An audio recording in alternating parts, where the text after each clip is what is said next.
So, in many respects, oftentimes we want to control a situation, and many times when we're trying to control, we're trying to be this control freak, which I don't necessarily think is a bad thing. There's so many things you can control, but what I think some circumstance call for is a relinquish of control, a surrender. Okay. Now, depending on your spiritual beliefs, a Jesus take the wheel scenario where you relinquish your control. You've done what you can do. Now you leave it up to the universe, to God, or whatever you believe in. And I think this is a powerful, powerful tool because so many times we attach our feelings and our happiness to an outcome. Now, that sets us up for failure. But if we attach and we associate our happiness with the progress we've made, with the work we've put in, with the things that we can control. Now, in Christianity, there's the serenity prayer where you basically relinquish control and you ask God for, the strength to basically understand that there's things you can control and there's things you can't control. And you ask for the wisdom to know the difference. Okay, now the difference is there's things you can control, your attitude, your mindset, your perception. So undervalued that your perception of something dictates its actual view from your viewpoint. Someone could do something and you view it as a slight, you take it personal.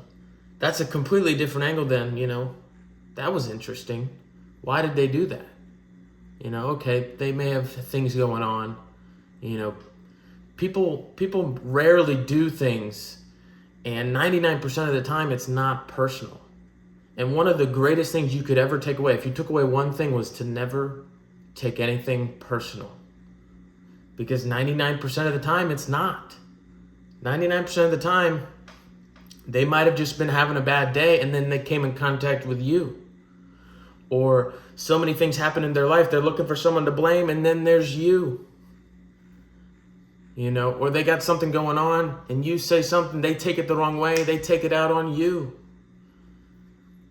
Or you're going across the street, you wave at someone, they don't wave back, you may be like, fuck them. But really, maybe they didn't see, maybe they weren't paying attention. Maybe they were in their own head, focused on something going on in their own life. That's 99% of the time. And if you can associate, and detach from, more or less detach from the outcome and focus more on the process, on what you can control, on the work you've put in. Because people ask everyone, and everyone's so curious about what happiness is, and they're searching for happiness. I certainly was searching for it in the same place I lost it, in vices, in negative habits, through sedating ourselves, through drinking, through porn, through overeating, through stimuli to distract ourselves from our reality. But true happiness in the moment, comes from a sense of progress. Okay, happiness equals progress. Happiness means you're making progress. You're getting better, no matter how small. And it's funny, when we obtain a goal, when we obtain and we achieve something we've been striving after, how long do you feel good about that thing? Okay, an hour? A couple hours, a day, a couple days, a weekend? A couple weeks, a month? How long? Until you're like, what's next? And then even after, the real happiness comes from the sense of progress that you've made, the journey you went through. The hardships that you go through, those are the things you share. Those are the things that people relate to, rather than, I got to the top of the mountain. Now, that doesn't mean we don't try to get to the top of the mountain, but realizing that the stuff we're going through and the happiness we're after, it's right in front of us. We just have to look and acknowledge it. It's right in front of us. And it's the progress we've made from yesterday, from a week ago, from a year ago, from a few years ago.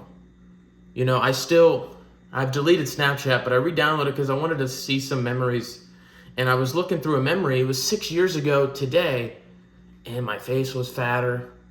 My mindset was, I clearly was not in the right headspace.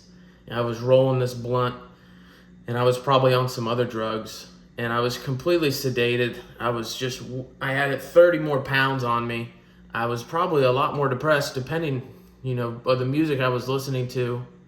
And it kind of just showed me the progress that I've made to be here today, to be able to come on camera, to be able to live my life, to be able to socialize, to be able to be myself, to be my authentic self, and not really feel this certain type of way where I'm trying to hide who I am.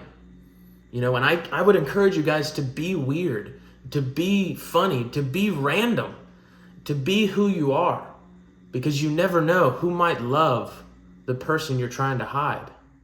The person that's true and near dear to your heart that you hide from the world.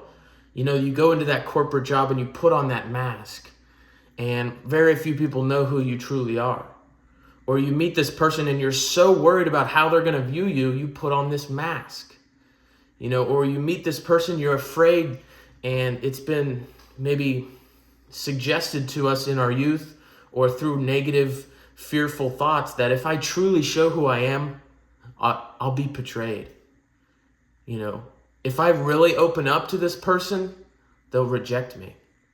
If I truly open up and be myself, I won't be accepted. Because one of the major driving forces for humans is that need to fit in, that need to be accepted. And if you'll understand, and if you look at anyone you look up to that has really achieved something, who really went and became something, they don't fit in. They don't fit in. So if you're watching this, if you've had these feelings where you can't sleep at night, or you wake up early and you're like, I don't fit in, that's a good thing.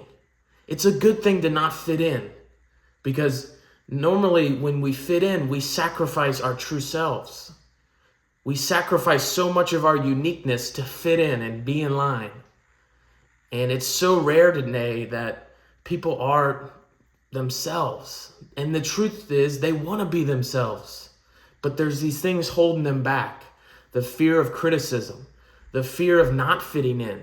They fear that if they step out and they become themselves and they truly, add some voice to this authentic voice that's been chirping, and they add some value and they really begin to be themselves, they're afraid. And my simple words are, don't be afraid. Okay, feel the fear and do it anyway.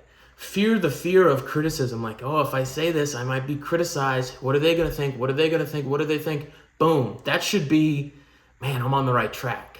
I'm being my unique self. I'm speaking my truth.